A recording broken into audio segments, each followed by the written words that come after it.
Welcome back to Daybreak, and it is another beautiful Tuesday right here on Citizen Television. Thank you so much for making time for us, staying with us, and getting into this conversation we're about to have. We encourage you to do so.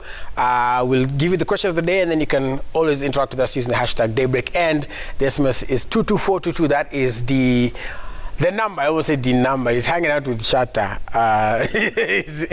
He's messing with my lingo. That's the number, man. You have to know that thing. Anyway, so since I've already mentioned his name, but because my mother is watching, though, I'll have to start with the ladies. So, yeah, let me just correct myself. What's up, Mom? So let's start with Bobby. How you doing? Hi, morning. You okay? I'm good. Kila kitu ko sawa? Kila kitu mambo shwari. Eh, mambo shwari. Yeah. Very good. Asante sana kwa kujiunga nasi. Swahili. Jasmine, welcome. How are you? Good, thank you. Hata mimi naweza. Kabisa.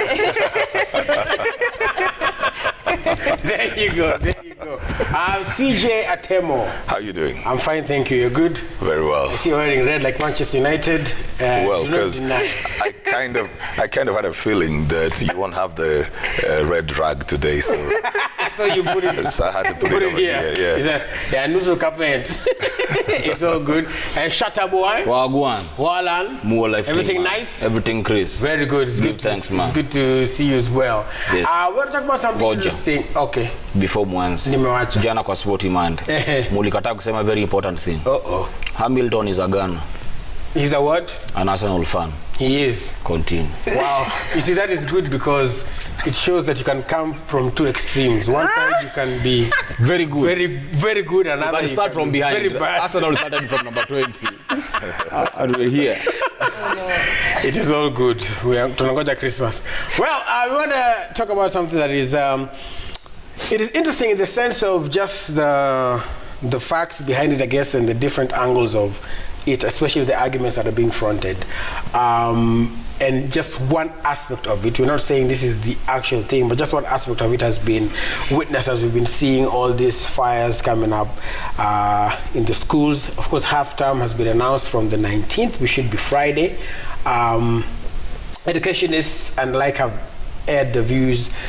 Some are saying bring back the cane, some are saying it is indiscipline, but then it brings a very core underlying question of, that's what we want to try to talk about today, which is who is raising the kids? So it's not the children. So it's not really about what is the cause of the fire. No, don't get it twisted. It is at the core of it all, where do some of these things begin.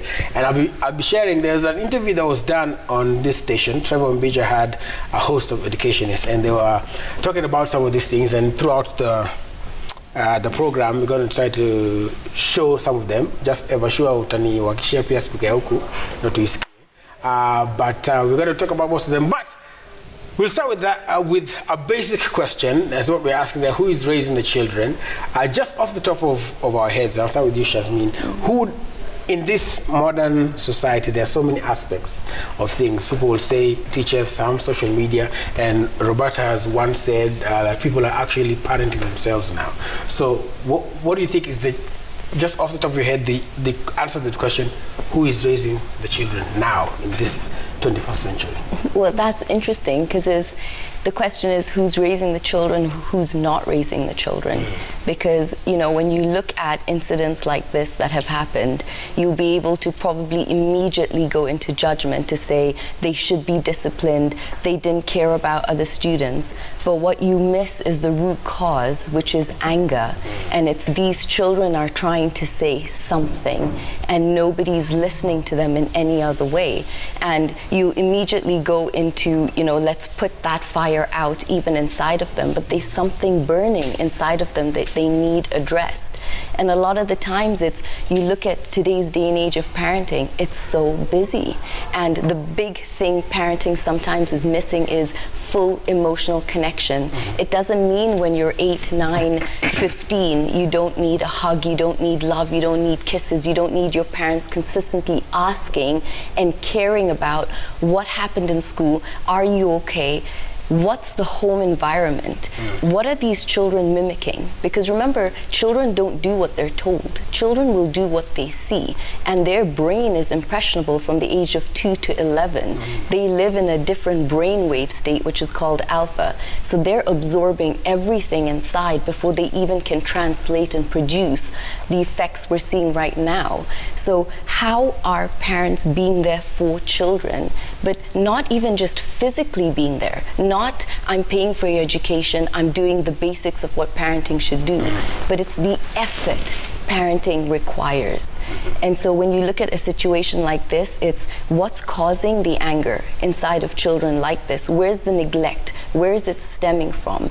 Where do these children need someone to sit with them and say, what's really going on? Not why did you do it, but why is it happening inside of you? How can we help you heal? Because right now, you know, you have children that will be consumed by anger when they're growing up. So you'll have probably parents or teachers that feel they have a right to discipline a certain way. You don't know that child. Is that child sensitive? Is it not? Are you pushing them to respond back with anger to their peers? And then they will grow up in adolescence seeing anger as a tool that gives them control. And then they break down when they're 35 because they realize, I'm losing people around me by being this angry person. So it stems with, where's the effort in raising children to care about how do you feel and what do you need from me as a parent, as opposed to this is the stamp of expectation I'm going to put on you and this is how you should be. And there's a lot of also expectations, you know, raised, and you know, we're going to talk about that. But again, just the same question, CJ, you know, what do you think is the answer to that question? And also, Shazmina brought in who is raising, who is not. It's very difficult now, in the broader sense, to tell who is raising the children. Some people are providing. Some people are instructing. So you'll find probably the parents are providing. They're paying the fees, they're paying the bills, they're making sure there's food. But then even in the house, sometimes they're not there. So you have these kids spending more time with the house manager, who will then take care of all the other needs, like ensure that the homework is done, ensure that the uniforms are set, ensure this is done, buy the stuff that they need for school, because probably the parents are either coming in late or leaving very early as well. So they may not completely get involved. It gets to the weekends. Now there's no more curfew. The parents feel like they also need their time out. So they'll go out on a Friday night, come back Saturday morning. On Saturday when the kids probably are home, these guys are either sleeping or they've gone back to work, you know. And then it's the whole thing. Sunday, send the kids to church probably with the mother. Stay home, go and clean up your car, go and watch football in the afternoon. So they're not completely raising their children as parents. But then on the other hand, again, teachers are overwhelmed. So they're not going to raise the children. They will just instruct them. They cannot handle those classes of 40 to 50 at the same time. They also have their own issues back at home. So they're not doing that as well. So eventually, these kids will end up being raised up elsewhere. And that is where now they begin to go into spaces like social media. They're looking for models. They're looking for heroes. They're looking for people that they can ape, whose lives they may not really understand, so they will just see what those people are doing. When they're bombarded with a lot of information, they do not know how to sieve that. They have so much info coming in, they don't know how to sieve that, they don't know how to sift it, they don't know how to take, this would be good for me, and this would not be good for me, which is the guidance that they now lack. Even in spaces like schools where people talk about, you know, they've got a whole guidance and counseling department, how much involvement is there, and how relevant are these people? Because most of the guidance and counseling has to do with career, not the things that these people are dealing with, you know. So we will switch off the TV on them, we will take away the phones from them, we'll do all of this, hoping that by doing that, we will cut them off from the other world. But then they have all this info that still comes in, even just from their peers. It's very difficult, Willis, but to be fair, even to the parents as well. Life is so hectic and so crazy that they're trying to balance between being here and us not having food, yeah, and the basic, and then going for the food and not being here. Right. So I think, see, even the parents now, they actually need to be parented. Right. The parents are in a space that they didn't even know how to get into. They probably grew up in very simple spaces, very austere backgrounds. Then they've come into the city, they join the rat race, they've got these kids. They really don't know how to be parents now, how to be themselves, and then how to raise these kids. So I think, in a sense, we are now in the place of natural selection where, you know, everybody's in the jungle and only the toughest succeeds. Yeah. And I guess to be tough, again, is relative. One parent will say being tough on my kid is, like you say, taking your phone away. Another one, being tough, would be sit in the corner. So it's different things to different people. Being tough might also mean the use of the cane, which some people are advocating for, again, even in the Ministry of Education.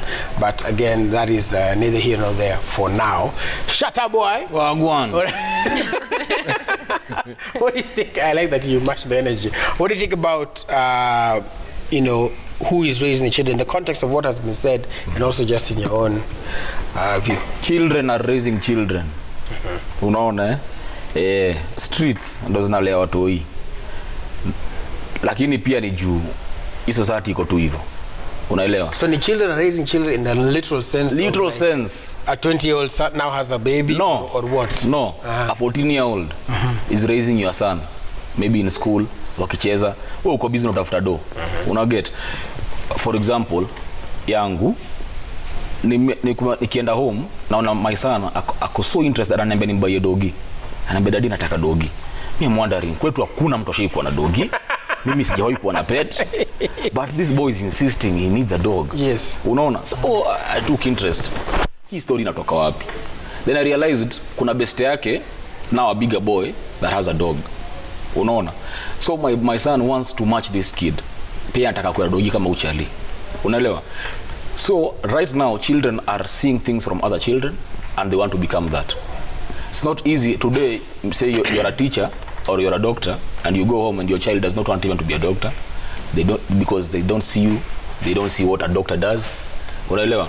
So what they and to them, basically, they're seeing, if I'm to be a doctor, like my dad, means I'll be absent. Exactly. Yeah. So anaangalia tu zile vitu watu wengine wanafanya huko mtaani, that is what they want to become. Unaona? Anaona humtoi huko mtaani akona bike, so watu mcelebrate sana juu akona hii kitu, so mtu anataka kwa hiyo kitu. Unaelewa? But kiukweli ni pale tu maisha hii iko. We are using yesterday's formula to raise today's children. And today's children will use our formula to raise their children, and they'll be getting it wrong. We need to adopt to a new formula of raising. Otherwise, tunapotea. Yeah. Na tutapambana kwa hiyo maji mpaka tupate njia tu. Lakini I told you last time, we are guinea pigs. We shall get a formula. We'll get a formula. Well, okay. Bobby, you always say people having even to parent themselves. So in the context of, again, everything that's been said, what do you think? Who is raising the children, or who is raising who? Well, I'd say kids right now are getting all sorts of influence from so many places, and it's going to take a lot of growth and awareness for even you to get to a point where you can start reparenting yourself, because then again it takes for you to realize, oh, everything I've gone through or how I've grown up is not right, or I do not agree with these methods. So then now this is where forms of therapy have to come in, where you have to be very conscious about your cognitive growth and everything. So kids are getting influenced by so many things. There's social media, there's the media, there's friends, there's their peers, and it's so unfortunate that we're in an economic state mostly that does not allow for parents to have the time they need with their kids, because like you said, you know, it's like it's a point where we have to decide, are we going to eat, or am I going to care about your feelings? And that's very unfortunate, because there has to be a balance. You have to care about your kids' feelings, and you have to, like Shazmin said, we have to talk about, you know, the why, where is this stemming from, where is it coming from, because it's not just that tulichochana tukachoma shule. It's why would I even consider ASON as something that I'd be willing to take part in? Like, where does that anger, and how do I even get the motivation to go ahead and pull this off? So very crazy. And it's just unfortunate because, like CJ said, parents need to be parented as well. All of us are going through this funk, and it's coming from our grandparents, from our parents, and now us, and it's going to go to our kids if we do not take charge. But I do not know how we're going to be able maybe to curb it, or because it has to like be a mass like movement. Like all of us have to agree that the things that are happening now have some sort of influence from their parents, from their teachers, from their environments, from everything they're around every day, because this is how they grow up. The parent isn't there, they have to go out and look for food and look for money for the family. By the time anarudi, like CJ was saying, you know, it's wamechoka ni weekend, they're back to work again. There's no time for them to figure out, you know, my son wants a dog. Why do they want a dog? You know, Shatta had time to actually go out and find out, oh, it's influence from this other kid. But most parents don't even know their kids. There you go. Yeah, most parents don't even know, their kid's favorite color. They don't know their kid's favorite meals. They don't know their kid. Grade the kid is in. Which class? I saw these videos. They were I can't remember what they were being shot for, but dads were being interviewed, being asked about at the hospital, like, what's your kids, you know, age? Do they have allergies? They know nothing. What's your kid's teacher's name? Nothing. You know, you have to call the mom. Ati mwalimu wake what? And we can say, you know, it is neglectful, but the state we live in right now, it's very, very difficult. Yeah. It's very difficult. Yeah. So, well, early on, like I said, so there were a couple of educationists who were on the show, I think last week, and one of them was Omboko Mileba, who is the chair of CUPET, and he had something to say about a policy framework. CJ mentioned it as well in terms of guidance and counseling. So, the Education Ministry has proposed that the schools proceed on half-term. That is, I think, this Friday. And, you know,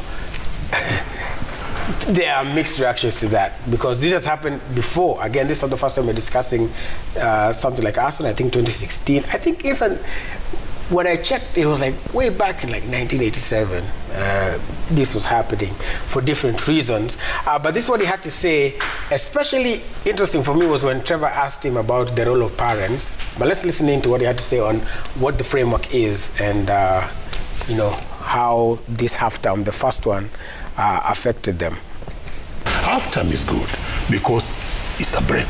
Even when a game is being performed and your team is not performing well, you can always call for a timeout. So I think a timeout is good for everybody, so that the students counseling can involve the parents, involve the community, ourselves, including yourself and Bija, and they can also just have a break before going back. But the risk is that if we go that particular trend for a long time, then the students will take over the management of schools.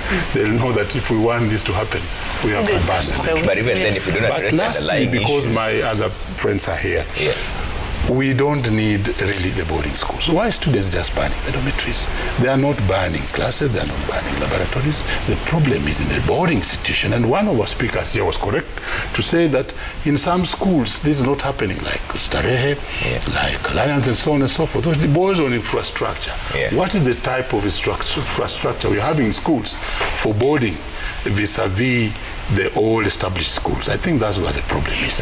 Students in our boarding schools, like Madam here said, are simply in death traps. They are queuing for food, they are queuing for toilets, they are queuing for water, they are queuing for teachers, they are queuing for classes, they are queuing for desks. There's need for a policy framework on how to deal with the discipline of students and follow up even those who are involved in these criminal affairs.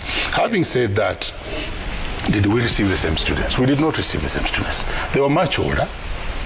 They had interacted so closely with outside society, and that's why possibly the teachers are talking about the issue of alcoholism and drugs within the schools. And basically, the students were not, some of them were even pregnant, and we advised our teachers not even to chase them away from schools, but to do GNC. Unfortunately, guiding and counseling is not mainstreamed in our schools. The people doing guidance and counseling are teachers who have just undergone little workshops to do GNC.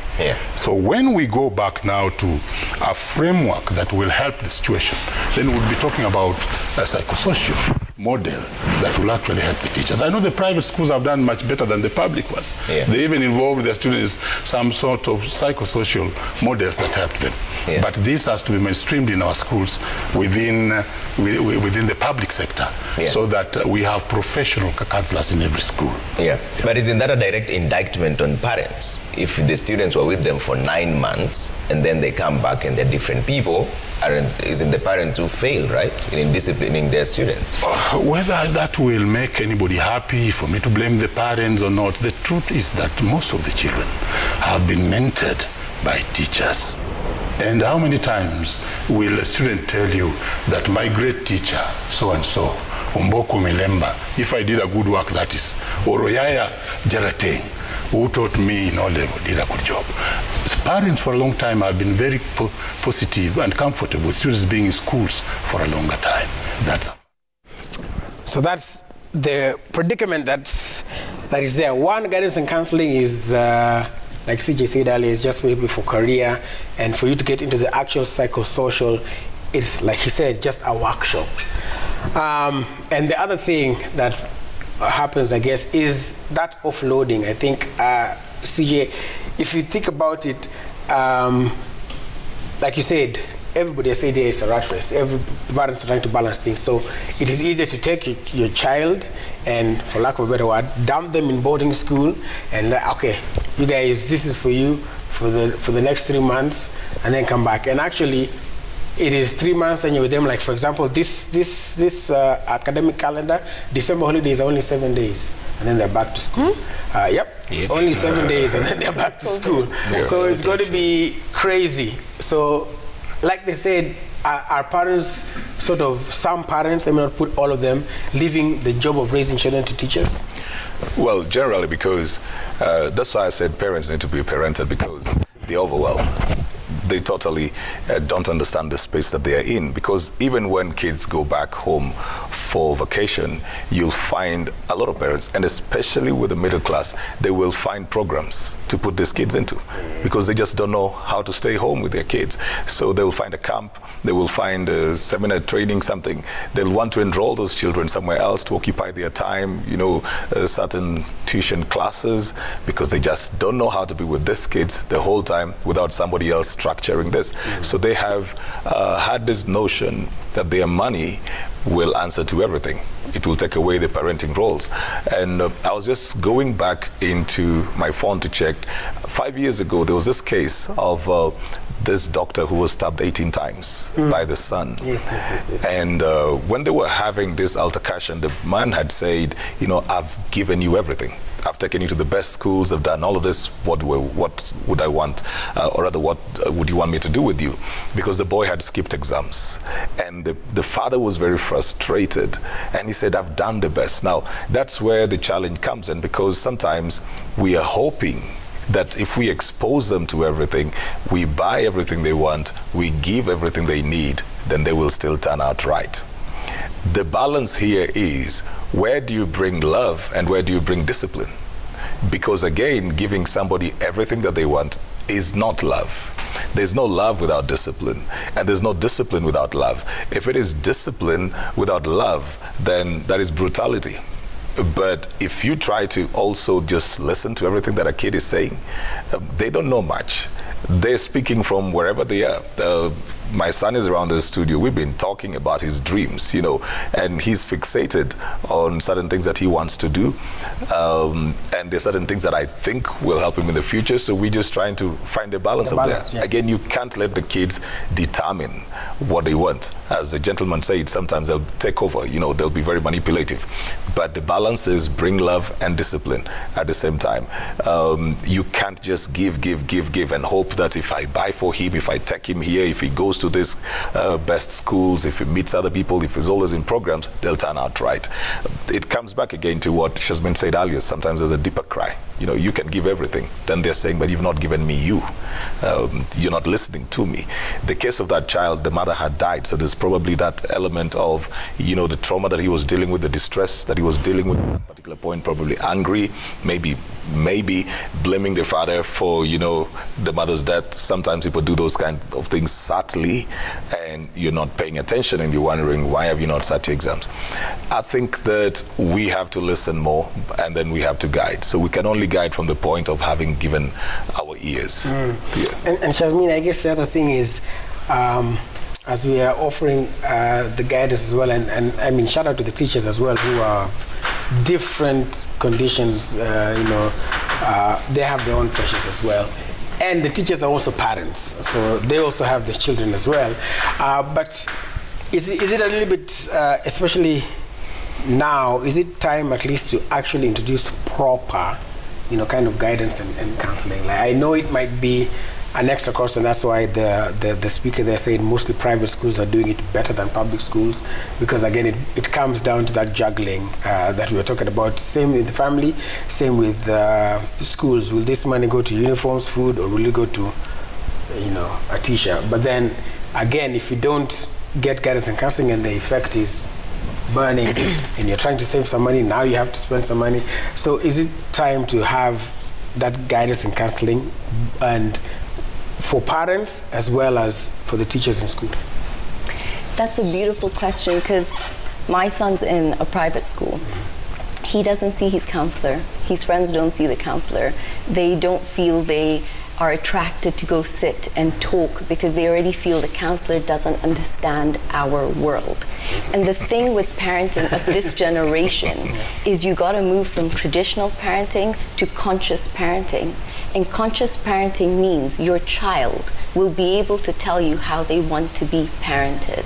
And most of the time, you can give a child everything, but accept what they want. What is your child looking for, like any other human being, like you as a parent are looking for in your relationship right now? To be heard, to be seen, to be acknowledged, to be allowed to make mistakes, to be taught failure, to be put in an environment where the child can sort of feel, okay, this space for me is safe. I'm not punished for my mistakes. I'm not condemned for not getting the answer correct. I can stand out. I'm different. And it's, if you're looking at education right now, it's to recognize people are different, children are different. But you come and you teach them with this one hand. Everyone should follow the same method. It's not going to happen. Look at mental health right now. At some point, even with the schools, you got to put the grades aside and ask the children, are you okay? What do you need from us as your teachers? Because parents get, the short time of parenting at home, and then teachers have got 8 to 9 hours with your children. But yes, they're dealing with life and they're dealing with other students at the same time. But then there's no excuse for parents to be able to say, I'm working really hard, I just provide for you, and I do my best. You've chosen to have that child. You choose to put in the effort and take the responsibility for, do I spend time with you on the dinner table? Do I spend time with you and make an effort to put you to bed? The biggest thing I tell parents, you'll never realize the power of eating together. Gift that to your children to say, I just want to hear about your day.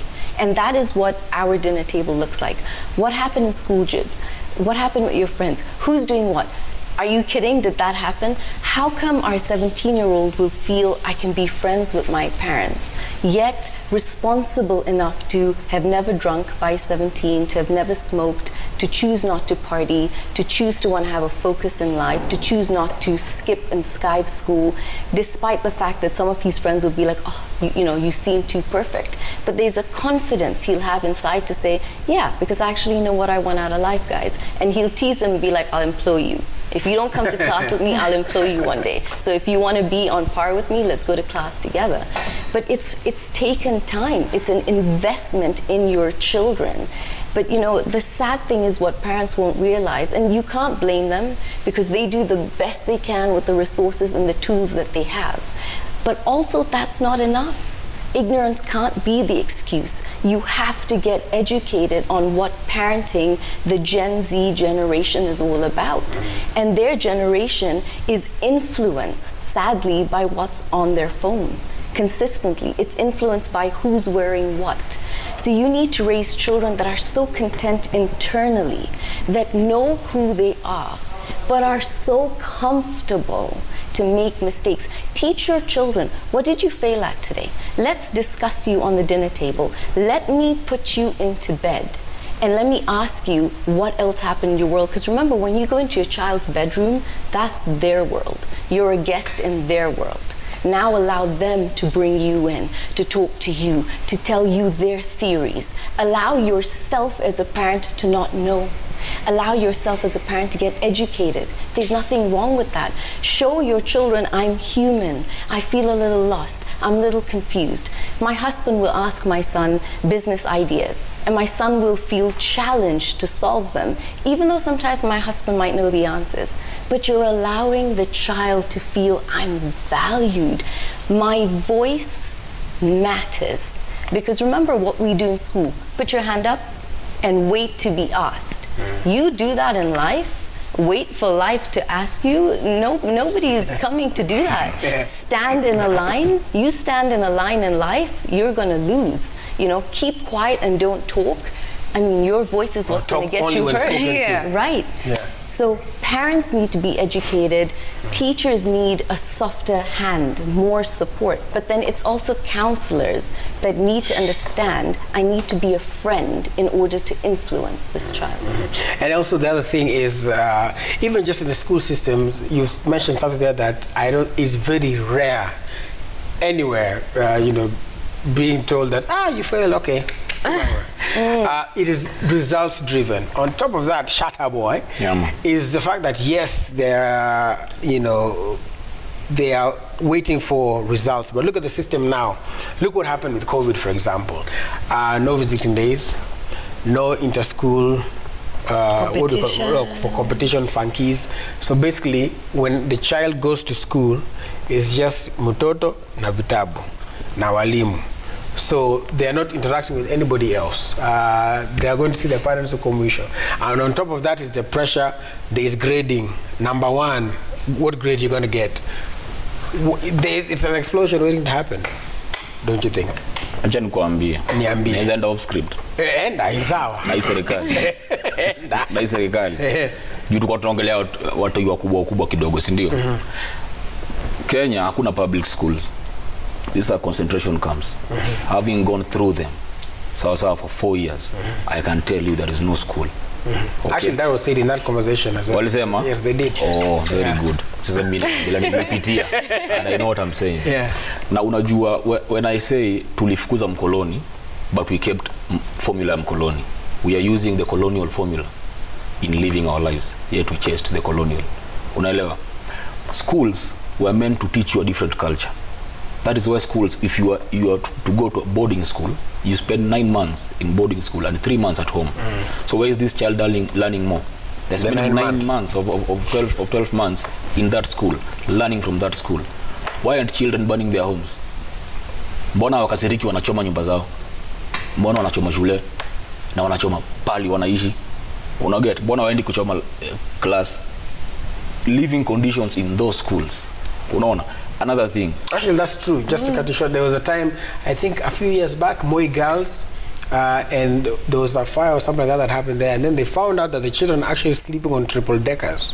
And I think I heard Janet Budoni say that triple deckers. So, umepeleka mtoto shule analala kwa sili. Unaweza imagine. Yeah. And that is the only time. That is the only time you get to rest. Yes. That is the only time you get to be you. Because the entire time you are being taught how to be a slave. And in this sense, by slave is a labor, you know, like finish school, get a job, not come create a job. Finish school, get a job, and learn maisha. Keep providing labor. It's a factory. Schools are factories. They're churning out labor. Casual workers. Yeah, workers. Yeah. Now, that said, people say government. It's like government is a structure. Governments are people in power, and they need to know there's a reason they have 2 ears and 1 mouth. They need to start listening to what people say. Shule zinachomeka, they're already thinking of punishments, not why. Threats, yeah. They're already threatening, let's bring back the cane. Kwani ile time shule tulikuwa tunapigwa shule sisi hatukuwa tuna strike. Unaelewa? Because someone told us you are an adult at 18 does not mean a 16-year-old is a child. Unaona? And out here when you are dissatisfied with the government, you go protest. It is in the constitution. You are given the right to go picket, protest, and present your petition. Okay? What if you are not satisfied in school? Where is the structure that tells you this is how you protest in school? You know? Children see people in universities. Nikiamua Kastinki Nairobi. Mutatembea ile university. Unaona? So these children will ape. If our fathers, our mothers want something happen, they strike. Sindio? If university students want something happen, they strike. So sisi tuko high school, what do we do when we want things done our way, or when we want something, given something, we will strike. Now, government needs to acknowledge that fact, then give them a formula. By the way, if you have grievances, this is how you present your grievances. Write a petition and tell the school you are going to march to the educational officers of this county, present your petition. Unaona, come back to school. Then there will be a board, it will be listened to. Unaelewa? But that dipping your head in sand and assuming everything is okay and these children are just indisciplined, this will not go away. We will keep blaming each other and blaming each other forever. Unaelewa? We say watu wanapewa counseling. Sindio? It can't start in high school. It has to start from class 1, from grade 1, from at PP1, from home, when this child is growing. And you see, people say it's expensive to have counselors in schools. This government has money. And I keep repeating that governments have money. They just misappropriate the funds they have. Unaelewa? They don't see it a priority. Why? Because none of their children go to public schools.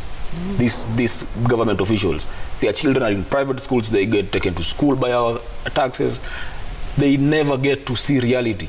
If your child, if you are say cabinet secretary for education and your child goes to a public school and they come home and tell you, Dad, we are overcrowded in our class, you will act on it. Unaelewa? But your child is abroad.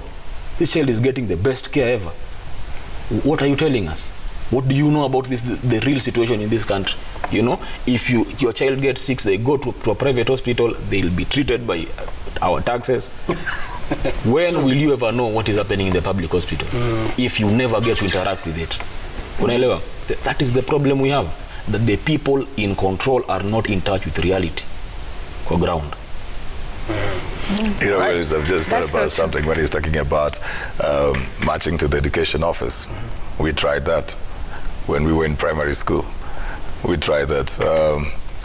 But then from the education office, see, in the older days, it was so different. We tried that. We just about 6 of us, 7 of us. Those days were to prepare students for exams. People would get mock papers from different counties and come. Then we were a bit more than the papers that had come, so we were supposed to share, but at the same time, we're not supposed to copy each other. So we became clever, and we tore the papers. So that while you're doing this part, I'm on this. And our deputy headmaster, who was supervising the exam, got upset because now he had to take back those papers to where they'd come from, and the papers were torn.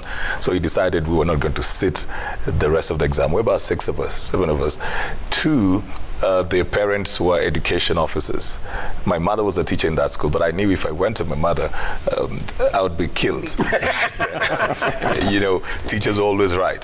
So we went to the education office. And we told them now they're not going to grade us because we're not setting these exams and stuff. Then they called back the school. They said, okay, you guys go back, you'll sit. But they called back the school. And they said, when those kids get there, give them the hell of their life. And when we went in, man, we were beaten. We were beaten, and then we were punished for about 2 to 3 days. Like that, we even regretted. So there's that element again. Okay. We can go and voice ourselves. Do we feel hard? Do we feel hard? Because now, if I'm in a situation like that again, I'll not go and talk about it. Because I feel when I talk about it, I'll still be victimized. Yeah. They don't listen. So do we feel hard? There are a lot of dynamics around that. Still gets back to the place. Were we even prepared to hear? Because were we even heard? So we don't know how to be heard. I mean, for us, you couldn't ban the school. Do you know why? Because home is worse than school. You come back home that you banned the school, you'll be banned on this other side. So you'd rather stay in school with the bad conditions, and then we carry that into the parenting of today. You know, just a lot of dynamics around it. So, like, I mean, talking about so that it doesn't, it looks a little bit hopeless, but so that there's hope. It's not hopeless. So that there's hope. I guess, what do you think are some of the things that can start being done, especially when it comes to, parent, because like Shatta said, they should begin early enough. But then, of course, right now there are people who I think were even arraigned in court. Those people have parents. There are parents who are now being told you have to pay upwards of 20+ million. Yeah. The burden comes to you. So what do you do? What do you think should happen in terms of communication? Because you're big on communication. Yeah. Yeah. So what do you think should happen? I think the problem, I saw this tweet, someone said, it's ironic how most social workers are the people who are very much always thwarting all efforts that are going towards actual social work. And if you think about it, you'll hear, kids want to complain about, the dire situations in their schools and how they're being treated at home, but nobody's listening when these are the people that are supposed to be here for us, protecting us. And I mean as kids, here, listening to us and trying to help us figure things out. But the reason that these people are like that is that we consistently and constantly choose people in these positions who have no consciousness, they have no awareness towards parenting, towards counseling, towards guiding, towards, nurturing and growing kids. So it's very unfortunate because I feel like as a whole, we all need to be educated. There's something called gentle parenting that has become a bit more popular, whereby it's basically what Shazmin was talking about. The whole time Shaz was talking, I was just smiling because I was thinking, I wish I grew up like that. Because if you're being listened to, it makes it easier for you to speak on how you're feeling. If someone tells you it's okay, it's a safe space, it's okay for you to just be yourself, it brings out the easiness of you to just communicate how you're feeling. And these kids are individuals on their own. They have their own minds, they have their own goals, they have their own decisions they'd like to make. The only thing they need is to be heard and to be guided, because definitely older people know better just from experience, not from education and everything, just from the fact that they've been here longer, so they know how to guide better. But when you sit and look at all these institutions and everything, no one knows anything. No one knows how to listen to even their kids. Nobody thinks it's important to know, what did you eat today? How was your day? What happened at school? What nini? We're raising kids in such a mechanical way, and like Shatta said, it's like we're just creating laborers. We're just creating people who can be brainwashed, who will listen to everything we tell them, go to school, do this. If I say this, do this. Which is very, very unfair. And something I love about Gen Z is that they're not taking any of that anymore. They're not falling for anything. They're not just following things blindly. They're asking questions. Why? Why do you want me to do this? How is this going to help me? Why aren't you listening to me? And if you're not giving them the parenting they need, they're very actively going elsewhere to seek these advices and these, just steps to be able to better them. So I'd say we need to be educated. I keep saying this because sometimes it's not, we can talk about it here, but if we continue the conversations elsewhere, and if we're very, very willing to learn and understand as a parent, because parenting is not easy. I think most people, by the time they were having kids, they just thought, I'm having a kid, but it takes a lot of consciousness. It takes a lot of presence. You have to be there. You have to know what your kid is doing, what they're up to, what they're into, what they like, where they go, and not in a sleuthing type of way, in an I'm your mom, I'm interested in your life. I need to know what you like, what is your favorite color. Simple things like that. And we can't blame, parents, teachers, nini, but right now, since we're very aware there's an issue, we cannot keep ignoring. We have to take charge, and we need to be accountable and say, okay, now I have kids, so how can I do better? The best thing you can do as a parent, educate yourself. Learn about this generation, what is happening, what are they doing, what are they into? Because you cannot, like Shazmin said, you cannot use traditional ways and try to implement them in the kids of right now. And most of the way our parents grew was through, their parents grew throughout colonialism, and then, the mzungu akaenda. So now they're just borrowing from how Africans and slaves were treated, you know, beating them up. They don't want to listen, punishments, corporal punishments. That's so unfair when all a kid needs is talk to me, tell me how you're feeling. But now these guys want to go on TV and start discussing about introducing CG punishments, making it severe, locking kids up in school. It's not going to work. If you do not understand the root cause and the problem of where all this is stemming from, then you're definitely going to deal with it in ways you seem fit, which are not right, because you and yourself are not very much educated in the situation. Get aware and know, talk to other parents. There's so many parents who are doing this gentle parenting and conscious parenting, and then they're also learning on the job. It's not that they had kids and they knew what was up. They're just learning on the job every day, and it's always good to be open to learning more things and knowing how to navigate situations, especially in the present, because how our moms are raised is not the way I'd raise my kid. It would never work. That's for sure. Yeah, so all right. Just awareness and crazy consciousness. All right, so we're going to wrap up. We have about a few, Winnie, so closing remarks on this. We'll start with you, Shatta. Mi yangu tu ni ya serikali. Wacheni ubombo. Hiyo tu. Wacheni ubombo. Just get in touch with reality. You're living in utopia. You think you know everything. You don't. Listen. Change your tactics. They've not worked since independence. Why do you think they'll work now? Right. To buttress that point is that the last time, now I think we're at 40, it's not a competition, but the last time there was a task force that was created, I think 2016. At that time, there were over 100 schools that had been involved in all these fires. So now we're at 40. Again, I'm saying it's not we don't have to get to 140 so to say, what? 2020 was bad. No, we don't need to get there. Yes, Shaz. Well, I would first say put me on the Ministry of Education board and I will sort it out. That's right.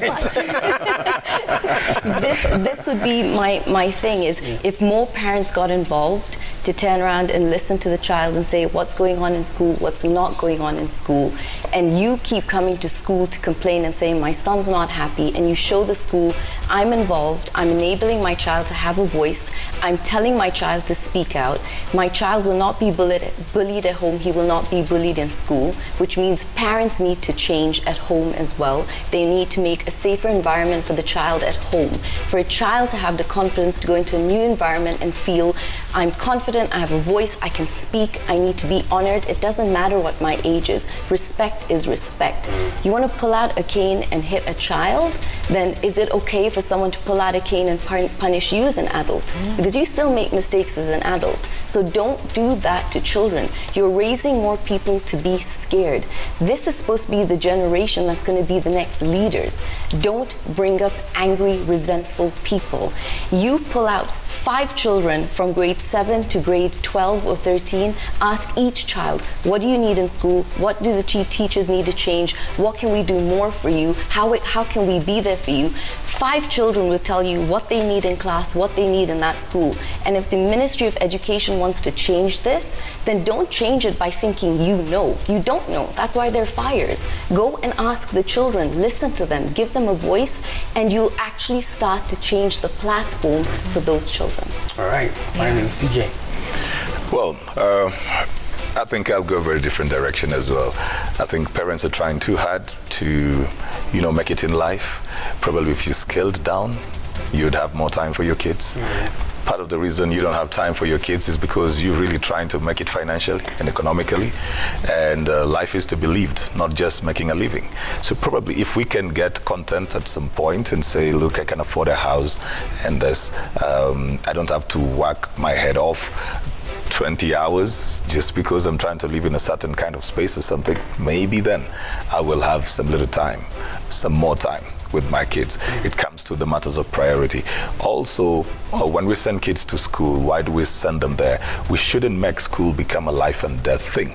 We were having a conversation with my wife concerning my son he's totally into football. He wants to go into football. So he stayed home about 5 months now. He had done his grade 13, and he wanted to, just go into football. and then the mom wants him to go to college, and she's feeling like he stayed home for a few months. And I said, look, don't kill it.